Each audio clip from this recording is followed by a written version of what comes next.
नमस्कार श्रोताओं। आज आप लोगों को सुनाती हूँ कहानी बिखरे हुए नगमे भाग 38।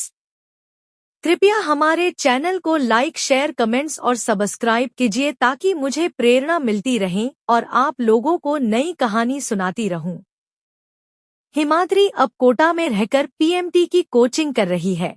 एक तरफ जहां पढ़ाई की दबाव है, वहीं हमेशा डर की छाए में रहती है, क्योंकि उसे मालूम है कि पीएमटी की एग्जाम बहुत टॉप होती है और उसमें सफल होना बहुत कठिन है। ऐसे में उसे शंका होती है कि क्या मैं पीएमटी में सफल हो पाऊंगी। अपनी क्लासमेट से आपसी चर्चा के बीच उसे इस बात की पता लग जाती है कि ऑल इंडिया लेवल में सीटों की संख्या के अनुपात में लगभग 50 गुना बच्चे परीक्षा में बैठते हैं। ऐसे में सरकारी सीटों पर जगह बना पाना बड़ा ही कठिन काम है। फिर भी अपनी तरफ से चेष्टा करते रहना होगा। अगर सरकारी सीटों में जगह नहीं बना पाई तो माँ हर वक्त कुछ ना कुछ अनाप शनाप कहेगी, यहाँ तक कि मार पिटाई भी कर सकती है। हिमाद्री सोचने लगी, असल में मेरी माँ को दिन दुनिया की ज्ञान बहुत कम है। उनके विचार में दुनिया बहुत छोटी सी है और लोग जो भी चाहे हासिल कर सकते हैं। उनके विचार में तो जब चाहे आसमां की तारे सितारे अपनी मुट्ठी में ला सकते हैं, मगर उन्हें यह नहीं मालूम कि कल्पना और वास्तविकता में बहुत अंतर होती है, जो मेरी माँ समझने को तैयारी नहीं है। उनके हिसाब से बड़े आसानी से बच्चे पीएमटी कर लेते हैं और डॉक्टर भी बन जाते हैं। सोचते सोचते कभी कभी हिमाद्री चिंता की बहुत गहराई में डूब जाती है और सोचती है, मुझे डॉक्टर की पढ़ाई करना है, जिनमें बायोलॉजी की विशेष प्रसंग होती है, मगर फिजिक्स और केमिस्ट्री के प्रसंग कम होती है, ना कि बराबर। ऐसे में आधे से ज्यादा फिजिक्स और केमिस्ट्री की क्वेश्चन आने की जरूरत ही क्या है। ऊपर से एग्जाम में नेगेटिव मार्किंग की व्यवस्था है। इन नेगेटिव मार्किंग के चलते पासिंग स्कोर कम हो जाती है, जो सभी बच्चों के लिए बहुत मुश्किल की विषय होती है। मुझे तो लगता है कि नेगेटिव मार्किंग की व्यवस्था केवल बच्चों को रोकने के लिए, अर्थात उनके भीड़ को रोकने के लिए एक वैकल्पिक व्यवस्था है, क्योंकि सरकारी कॉलेजों की संख्या कम है और बच्चों की संख्या तुलनात्मक रूप से ज्यादा है। फिर भी सभी लोग इसी उम्मीद के साथ एग्जाम में बैठते हैं और जी जान लगा देते हैं ताकि मेरिट लिस्ट में आए और उसे एक सरकारी कॉलेज में दाखिला मिल जाएंगी। मगर यहाँ पर इतना तगड़ा कंपटीशन है कि सचमुच दिमाग खराब होने की बात है। पता नहीं मेरी किस्मत में क्या है।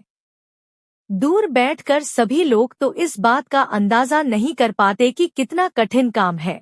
इसे एक तरफ से महासंग्राम कह सकते हैं। इस संग्राम में विजय होना कितना मुश्किल काम है, हमें मालूम है। सभी बच्चे लोग हमेशा डर की छाए में जीते हैं, मानो हम सभी लोग एक दूसरे की दोस्त नहीं दुश्मन है, क्योंकि एग्जाम में हम सभी के बीच में कंपटीशन होती है। लगता है यह भी ओलंपिक प्रतियोगिता से कम नहीं है। सभी के मन में यही भावनाएं हैं कि मेरे बगल में जो रहती है वह मुझसे पीछे रहे और मैं उससे आगे निकल जाऊं, ठीक ओलंपिक खेलों की तरह। अगर ऐसा ना हो सका तो मुझे सरकारी कॉलेज नहीं मिलेगी, मेरी सीट कोई और ले जाएंगे, अतः मुझे उन सब से आगे निकलना है। इस तरह के भावनाओं के बीच में बच्चे लोग अपनी पढ़ाई में व्यस्त रहते हैं। मैं भी उनमें से एक हूँ। हिमाद्री सोचती है, कोटा में इतना गर्मी है, वैसे भी मरुधरा में साल में लगभग 6-7 महीने भीषण गर्मी रहती है। अप्रैल, मई, जून, जुलाई में तो और भी ज्यादा गर्मी पड़ती है, जो सहन से बाहर है। बरसात तो होती ही नहीं। ऐसे में बच्चे लोगों के हालात बेहद बेहाल होती है, मगर उनके बीच में कोटा में हर साल लाखों नए बच्चे नई उम्मीद लेकर आते हैं, तो लाखों बच्चे असफलता के बोझ दिलों में लेकर मायूस होकर घर में वापस लौट जाते हैं। साथ में उनके माता पिता के मनोदशा कितना मार्मिक होता होगा। आईआईटी जैसे नामी गिरामी इंजीनियरिंग कॉम्पिटिटिव एग्जाम की तैयारी करने के लिए भी लाखों बच्चे यहाँ आकर कोचिंग इंस्टीट्यूट में भर्ती होते हैं, मगर उनके लिए एक पॉजिटिव मैटर है कि इंजीनियरिंग में बहुत से ब्रांचेस होती है, जैसा कि आईआईटी में है, और बहुत से नामचीन कॉलेज में बहुत से ब्रांचेस होती है। ऐसे में कोई भी ब्रांच मिलने पर, चाहे mechanical engineer, electrical engineer, metrological engineer, software engineer, information technology में engineer, civil engineer, architecture engineer, ऐसे और भी बहुत से ब्रांचेस में कैंडिडेट इंजीनियरिंग की पढ़ाई कर सकते हैं।